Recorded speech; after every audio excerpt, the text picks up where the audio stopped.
So I'm Melissa Hennick, back with you today on our Student Learning Podcast Experience, a podcast about a podcast. Today, I'm exploring the many possibilities podcasts provide for students. I began my literature review about the use of podcasts in teaching. The data on podcast use in education was quite limited. An article in Teaching Sociology by Jamie Oslowski Lopez and Gregory Kordsmeer can attest to this through their literature review on podcasts as teaching tools. They too have come to terms with podcast popularity and their lack of research on student learning impacts. A literature review done by Vithuyan reviewed podcast applications in K-12 and higher education. The researcher used bibliographical databases, specifically highlighting podcasts in teaching. This research method made me curious as to how results would populate. Findings showed that podcast literature conveyed pros and cons of podcast use. The pros: the spoken word can influence a learner's cognition. Listeners are not constrained by time and space. The cons: external and internal barriers. External barriers equal time constraints, preparing podcasts, or the technical barriers. I can relate as I've been working on podcast interviews, and I can see time constraints with preparation, and the technical barriers that come with open source softwares. Internal barriers: not seeing the relevance of podcast use in the classroom is another result that came across these databases. So the relevant information I gathered sparked additional queries to which I placed within my podcast interviews. For this reason, in this episode, we will unpack pre-recorded interviews of the student perspective. As we listen, I'll be sharing some key literature findings alongside the interview snips. So let's keep in mind the parallels between studies on podcast use, while also reflecting key differences that we notice while we're listening to the previous recorded podcasts, if they relate in any sort of sense. And I did try to coordinate my literature review to how our questions overlapped and intertwined with these, or even challenged these key concerns or inquiries about podcasts and teaching. So now let us begin listening to our lovely McMaster students. So let's start with Sophie. Hello, everyone. My name is Sophie, and I'm a fourth-year student in Environment and Society, which is essentially McMaster's name for human geography. I started off in psychology, neuroscience, and behavior, but switched to this program last year and have been enjoying it ever since. So happy to have made that switch. And some of my interests are, I like to be active, so I like playing tennis. I love to read when I make time for it. And I love soccer, a little bit of the arts. I'm a dabbler, a little bit of everything. Fantastic. Thank you. So I'll start with some general questions first, and then we'll jump right into more detailed podcasting questions. So how do you feel about in-person lectures pre and post-pandemic in terms of length, structure, and any additional thoughts? I guess I had my first year, almost my whole first year in person. And as I recall, lectures in person, because of the live element, they're kind of more exciting, I find. Just having the buzz of other people around you, especially in your first year when your lecture sizes are large, adds to the quality of the lecture in some way, because you feel like it's exciting. And in terms of the structure, I think the entirety of live lectures, or almost the entirety, is devoted to the prof speaking and presenting. So maybe in-person lectures were a little bit more of a passive learning experience for students, whereas Zoom lectures, I find, you can use the hand raise emoji feature, and that's a little bit more discreet, maybe. And you can interrupt the prof like silently by doing that. You can do that in a lecture as well, but it's a little bit more guided by the prof, as in maybe they'll like see if hands have raised. I do think there's higher participation in in-person lectures, just because obviously you're physically in the room where you have to listen. And you can still easily get distracted, but there are a few more cues incentivizing you to focus. So that's a little bit about my impression of in-person versus virtual. Did you have any recorded lectures, or were they all just synchronous on Zoom? Oh, yes. Yes, I had some courses that were almost entirely what we call asynchronous. Mhm. So recorded, and sometimes those were uploaded all in advance.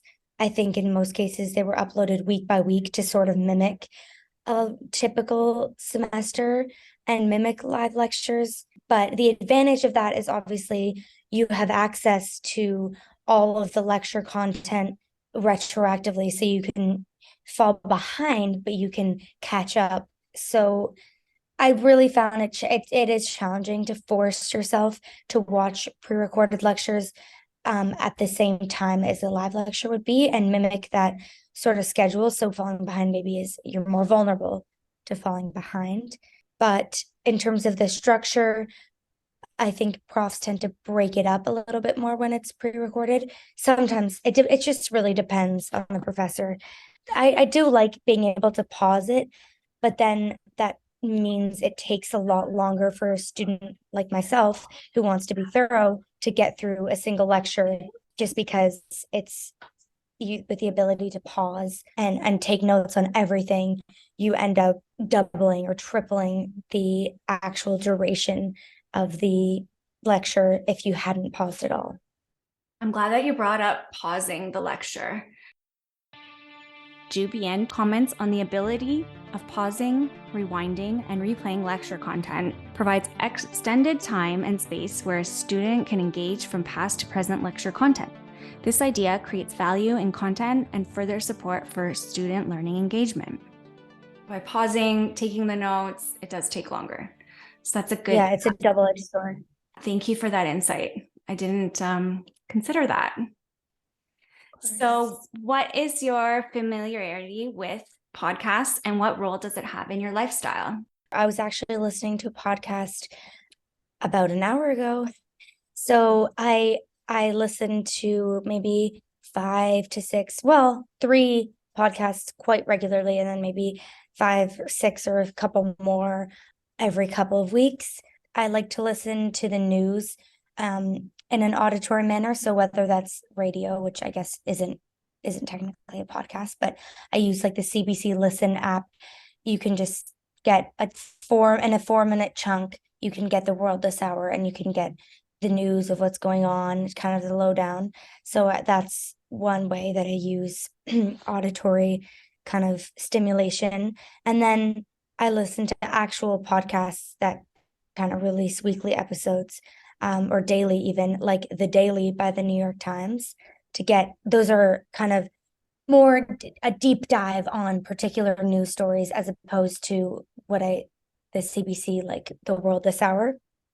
So the Daily can release an episode on like investigative journalism in the Amazon rainforest in Brazil and what's happening there, like, and they go super in depth, and it's interesting, but those are like 40 minutes. So what I find is sometimes I multitask. So I listen to a podcast while I'm doing something else. Usually it's walking somewhere, or sitting on the bus somewhere, or biking. Ooh, probably shouldn't do that. And then I listen to podcasts for recreation as well. Usually they're like non-news ones, obviously, because it's kind of like TV, like watching a documentary versus a soap opera. And I listen to podcasts all the time. I sometimes get sick of music, and so I feel like I'm part of like an intimate conversation, or a passive observer, but I like that there's a quality of intimacy in podcasts as a media form that resonates with me as a very verbal and auditory person. I listened to a podcast called The Girls' Bathroom. I have criticisms of it for sure because the two women that run it, they my criticism isn't that they're not university educated, but as a result, sometimes, and they're sort of wealthy influencers, sometimes they come across as a little bit ignorant in their advice. But it's sort of like a podcast where people from all around the world send in their dilemmas about relationships, friendships, or jobs, like career. Those are the three main pillars of it. And they send in dilemmas in an email form, sort of narrative style. And then Sophia and Chintzia, the podcast leaders, read out these anecdotes from actual listeners and they give them advice. And people are remain anonymous, like I think 100% of the time. So they use like fake names and stuff. And there's this feeling of like the podcast has its own culture. So I like feeling like I'm actually like a fan almost. And I'm not a fan of many things. Like I don't really have any musicians that I'm like die hard fan of, like would go to every concert on tour, like no one like that. But I really like their podcast and I like that they give relationship advice. Oh, one more. I know I can't pick two, but Matthew Hussey, who's like a British dating expert, has a podcast called Love Life, and it's excellent. He gives life advice and relationship advice, and it's super interesting and well articulated. So those are my favorite. So advice, eh? So they're like casual conversations and Users send in their dilemmas. That's sort of the structure. awesome. And you get to know like a random story of a stranger on the planet and honestly sometimes like some shocking scandalous stuff, not like anything too crazy, but like people that are dating a guy who's in jail or just stuff like that. So how would you apply that in an educational podcast? Oh boy, how would I apply like the content in the podcast I like to listen to, or the Yes. structure? The structure, I would say, more like if I was to give Interesting. advice, like educational advice, how would that work Yeah, along the same lines? Would it work? yeah. I mean, Or what would you change? I think it could still be compatible, like the structure of maybe students could send in concepts that they don't understand, and you want to remain anonymous because sometimes in class you don't want to admit that you don't know something, or you're maybe you just don't muster up the impulse or courage to raise your hand. Maybe you're shy or you're just not feeling it that day. But then later on, you go, oh, I wish I had the opportunity to kind of raise this question or ask about a specific scenario to the professor. And I mean, if a professor had like a podcast where it was almost like a discussion board, they answered student questions, then all the students would benefit from the learning. Whereas like if you just went to like office hours, you're the only one that's going to get the answer from the prof. So it's still like high quality learning one-on-one, but not everybody in that lecture hall would benefit. Whereas if everyone listened to the podcast or everyone who chose to could potentially benefit from your question. Um, and then maybe they could also I'm trying to think of what else the structure of these podcasts is, like have guest lectures on that's sort of similar. Yeah, I just think mimicking like the anonymity is useful, and then mimicking the structure. Maybe if the professors sort of talked a little bit about their career path too, or connected course content to relevant to current events in a podcast, that would be really unique, and I think maybe make people feel like their education was a little bit more relevant to the goings on of the world, which at the moment are like there's so many applications to a lot of what at least I'm taking. I'm not saying if you're a materials engineering student, they can connect it necessarily to the war in Ukraine super easily, but there are definitely creative, almost like text to world connections that probably could be made, and they could be made best in a podcast setting because it's almost like a form. It's as a passive listener, as a student, you don't have to like be anywhere or do anything. It's almost like an easier way of learning. You can just do it when you're going somewhere in between or on a road trip or something you can incorporate into a busy student life. From technicality to listening of podcasts, Jubian interviews college students in a study titled A Phenomenology of Podcast Lecture, which describes listening in different environments. For example, on a tray ride home that mentally shifts the mind into a lecture while physically being present within a moving train. Another example students used was listening while running or while jogging, just as Sophie mentioned in her interview. The physical movement while listening to lectures simultaneously gives extended use or accessibility to students where attending lectures may be constricting to some.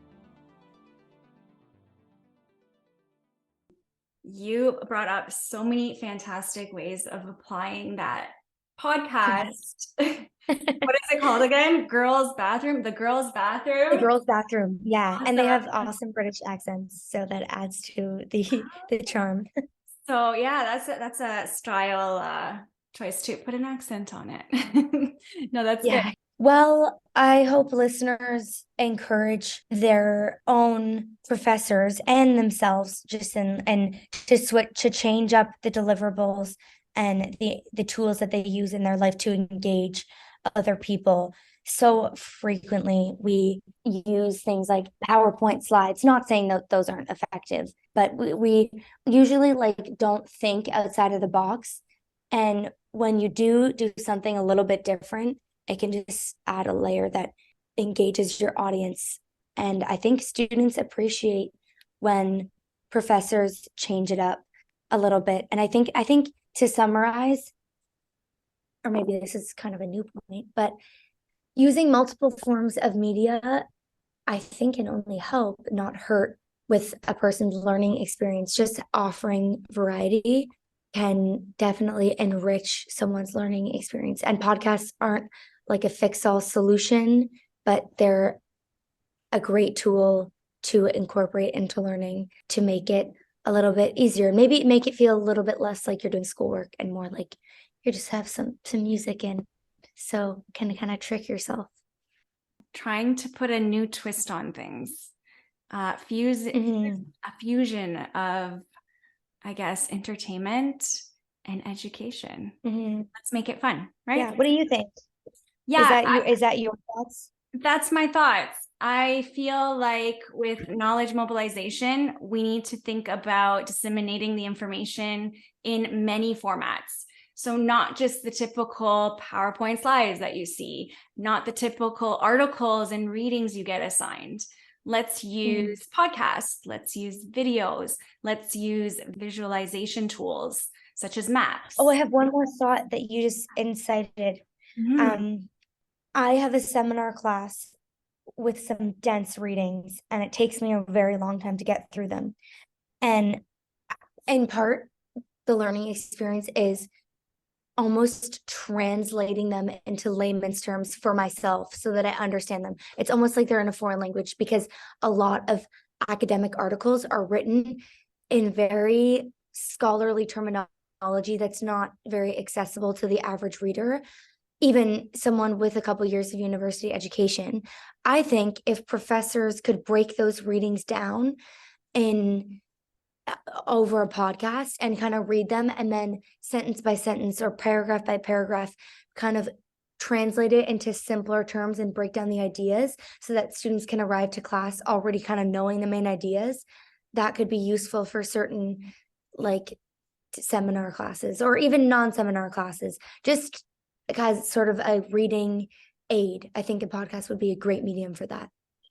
Yes, definitely. Anyway, sorry. Yeah, the whole purpose of knowledge mobilization is to translate that same information in layman's terms or in terms that general public can comprehend and understand. And then from there, you can go with it. So there's a lot of potential. Yeah. Thank you for having me. Thank you. Thanks for joining me today. Tune in to Dusan and Jacob. So my name is Jacob, he, him. I'm a fourth year student at McMaster. So I'm studying history and French language. Some of my hobbies are travel, playing video games, working out, just standard stuff. Nice to meet you. And Dusan. Hi, my name is Dusan Radisic, and I am a political science student at McMaster. Pronouns are he and him. In terms of hobbies, I like reading, also video games, and travel as well. So Great. Thank you for coming. I thought I might join the intros. I'm Milica Hinek. For those of you that don't know, I'm a communication student minoring in community engagement.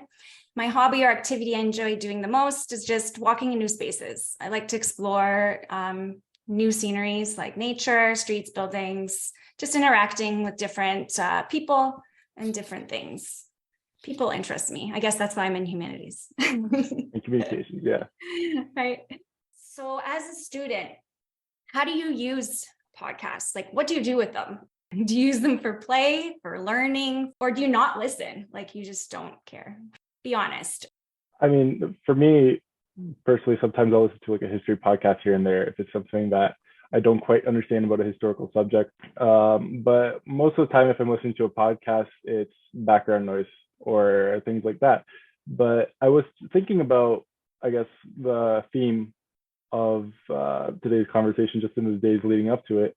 I was thinking about the ways that maybe like podcasts could be used in a educational manner or to support students. And I was thinking like maybe like having that ability to, in a podcast format, to hear a topic being taught in the context of a conversation, in the way that many like educational podcasts are, like the ones that I listen to, where you hear someone asking the questions that someone who has as little context as you is asking the person who's lecturing. It could kind of like bridge the gap between the person who's lecturing and the person who they're teaching, because sometimes the barrier there is of you don't know how much the other person knows, or you don't know how much you don't know, if that makes sense. Yes, it does make sense. That's perfect. Bridging the gap between the professional and the learner. Exactly. So we're not all experts, right? And we're all here to learn. So even by asking the professional, like the professor, that alone can help them learn too, as what you need for your learning experience at the same time. Exactly. And also just like if you have a student within a podcast learning about whatever subjects, hearing them and ask the questions that you might be too scared to ask in the class, because maybe you're scared that this question is too elementary or whatever, that might put a lot of students at ease, and also just answer the questions that they need to do well in the course. I would have to agree with what Jacob was saying. And for me, I often use podcasts as either background noise or, again, history, politics, entertainment purposes, though I know is very much in mode these days with a lot of people, and you know, it also helps serve, I would say, in the academic, not maybe less so in the academic environment, but more so in the social aspect of the university. A lot of people watch podcasts. A lot of them have to do with the academics they're learning about. So it does help to find to communicate with others, essentially, right? If you have watched the same podcasts, right? But yes, aside from that, yeah. Yeah, so it kind of creates a community on its own. Yes. The little pockets of communities, depending on what they're listening to, what their interests are, the familiarity of it, and so on.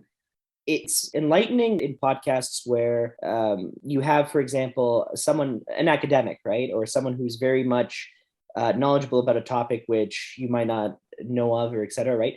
And as Jacob was saying, to bring it down to essentially that anyone can watch it and understand, right? At least the basics of what someone is talking about, right? To make it less so highbrow and more so anyone can watch and get interested in the topic, right? But yeah, so I would say for podcasts, it's great to see, again, a lot of people that you otherwise might not hear outside of an academic setting, and to put them a bit down to earth, I suppose. Like bringing it into a public space. Yes. For everyone to understand. Yes. At first, I feel like maybe this is more in my purview with history, but when people talk about history and issues that, you know, bringing a historical topic to the general population poses, maybe even in a podcast form, is that history, when you get more in depth, when you get to the academic sense, it can frankly be really dense and sometimes a little bit boring, right? That's not a bad thing. That's just that's what I chose to study. That's what people in history choose to study.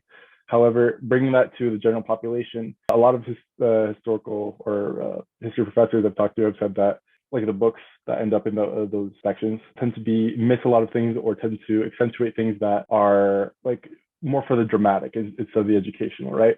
So you might be reading about a specific topic, but they're trying to make you entertained instead of educated. So maybe in a podcast, the challenges of an educational podcast would be to keep it educational, not so dramatic as those other things. I apologize. Maybe that wasn't exactly coherent, but I hope you get what I'm trying to say. That's a great point. That was leading into my next question. Does it have to be professional for an educational podcast? So say I'm a professor or I'm a student. Can it just be a recording? Does it need editing? Does it have to have the same criteria as a general, I guess, entertainment podcast would have? Or can it be both? I think it could be both. Can be both? I would say so. I don't think necessarily just because something has to be educational that it would have to lack any imperfection, right? That a public entertainment podcast may have. But that's just my 2 cents on that. So when I think of a podcast, an educational podcast, I think that I imagine at least a conversation, like if a student were to show up for office hours to ask a question about some material and they were speaking to the professor, that professor explaining that material to the student, but that's just being broadcasted over a podcast, I think would be probably the most ideal format, because on one hand, you have the professor who's obviously like explaining in a way for the student to understand on a one-on-one level, but also the student like being able to like bounce off of the professor and like ask more questions or whatnot. And whether that's entertaining or not, it'll at least be engaging, because I find that a lecture where just the professor is just spitting off a bunch of facts, no matter how entertaining they're trying to make it, is probably going to be less comprehensible than a simple conversation between someone who's learning and someone who's teaching. That's something to think about. I like the concept of office hours. I could see that being a podcast, like, oh, look at the history office hours, or like. Exactly. That's great. So for both of you, have you had any podcasts in any of your courses or any audible files in any of your courses? Podcasts? No, I have not. In terms of audible files, none that I can recall, outside of, again, pre-recorded lectures. None of my courses have. None of your courses have done it. Okay. I'd have to concur with that. No real podcasts except for like maybe like one in first year, but we had to like create it ourselves, and it's more just like an audio file that we created about a certain topic. So interesting. Similarly, an experimental podcast project, Media Ecology Education, conducted by James Dark, suggests flipping roles, which entails having the students become the creators. In doing so, this brings students to focus on the content and production of media, applications of critical thinking and synthesis of the writing process as well. You guys have said a lot, and challenge podcasts too. Thank you so much. I just want to wrap things up with final thoughts. What is the biggest takeaway you hope listeners to learn about the student podcast perspective? I stumped you.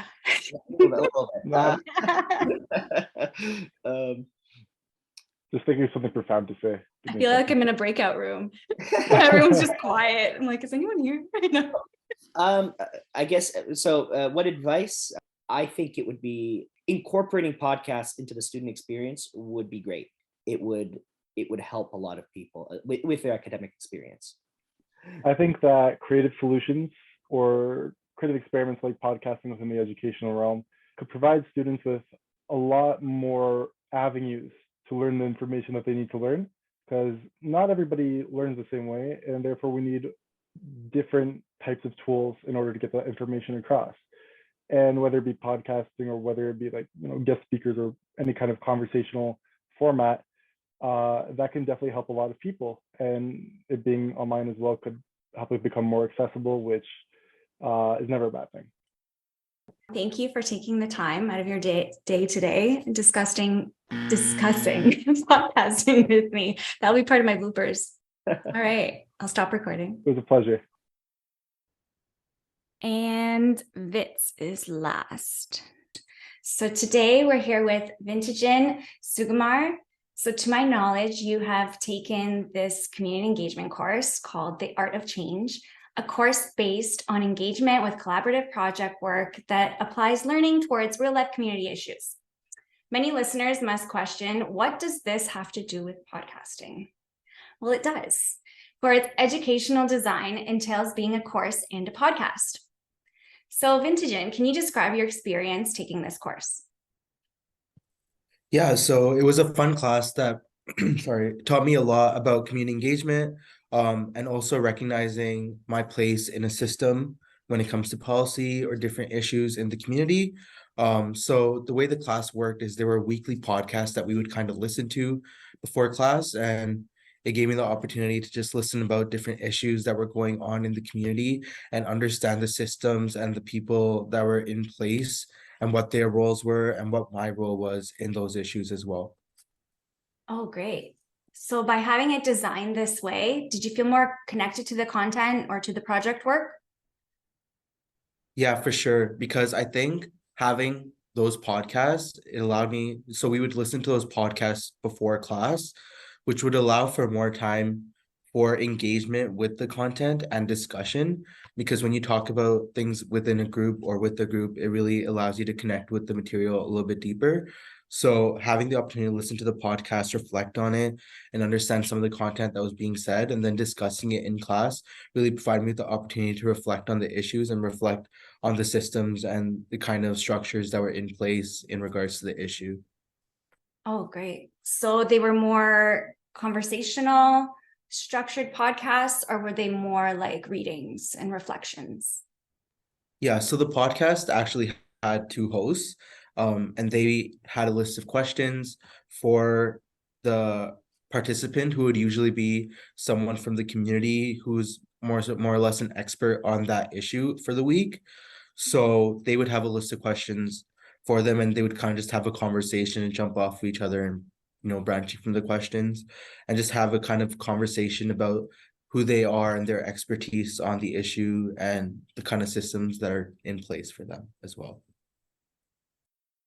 I have tuned into the Art of Change podcast episode that you were featured in. It was very informative. If anyone is interested to check it out, the podcast is titled Change in Action, Organizing a Community Dialogue, that listeners can find on the community engagement website at McMaster. With this, did you have any limitations or barriers with regard to your podcast experience as a student? Yeah, for sure. So I think when it comes to actually being part of the podcast itself, it really wasn't too much work on my end. I just came in kind of like as a guest, ready to answer some questions. But just as a best practice, it always helps to kind of just know what the questions are beforehand and kind of prepare for them, so you have an idea of what you're going to say. And I think when you're prepared, you're able to have the best conversation possible. So that kind of thing for sure is definitely very important, I would say. So for sure, podcasts with engaging hosts definitely mean a lot to me, but also content that, resonates with me and content that I really enjoy listening to as well. Thank you. And lengthwise, how long should a typical podcast be for in an educational setting?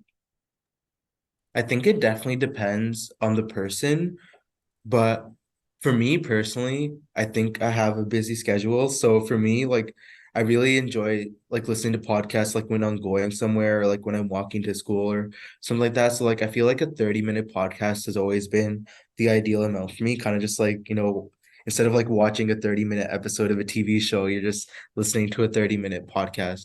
So I think that's the ideal length for me. Usually if it's longer, I split it up into like two segments, just so I can have time for it after.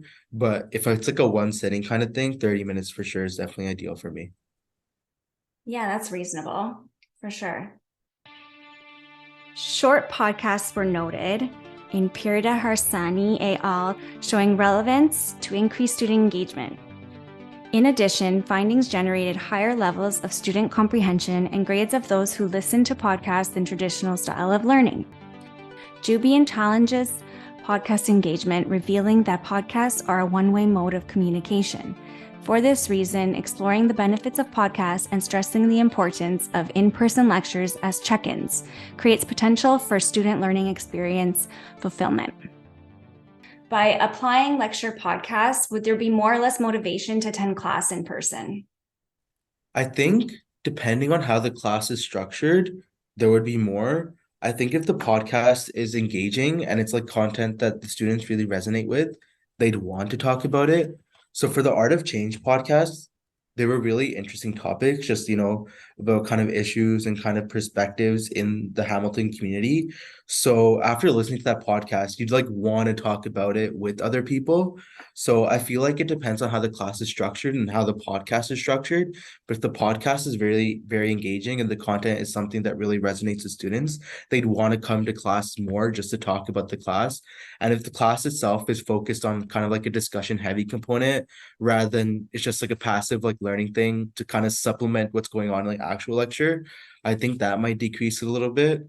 However, if the class is kind of focused on creating a discussion around the podcast, I think it might motivate students to come to class more.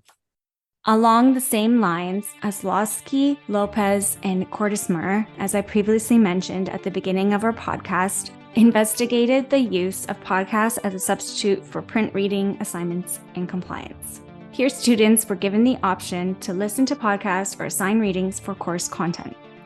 Results showed that it increased and encouraged student engagement. Listening and reading compliance was higher than previous research. Hugh addresses concerns that podcasts may be associated with student attendance and in-person lecture replacements. For this reason, applications of these technological worries that COVID-19 had created for us can show transformation with our communications methods and the way we network. I think people should start using podcasts as a way to engage with the content more. Even if it's not like a formal podcast that's associated with the class. But for example, like I know me personally, like I would, if I'm confused about something, I'll like instantly go on YouTube to learn about it, or I'll do a quick Google search. But like in the same way, podcasts can be like a very valuable resource, because if you think about it, there's podcasts for a lot of things out there. And so if there's any class that you're like particularly confused in, or any class where you kind of just want to supplement your learning a little bit more, the podcasts are like a very valuable tool to kind of help you out there as well. So I think that's the main takeaway, using podcasts to actually kind of supplement your learning and provide a different perspective that you won't get inside a classroom. So in reflection, what have we revealed? The students all came from diverse backgrounds. Some had familiarity with educational podcasts, where others were not yet exposed. Looking back at the literature review, they show to align with our contemporary research findings. The pros have similarities of convenience, time savings, and add benefits to audio learners' comprehension. The cons? Some students had no exposure to podcasts within their courses or lectures. And accessibility concerns for visual learners or courses which require more than just sound. This wraps up our second episode of Student Learning Podcast Experience. Stay tuned to our next episode investigating Faculty of Humanities and Social Sciences staff, questioning their use of podcasts in academic settings. Do they use them in lectures or do they not? Let's check it out. Until next time, ciao for now.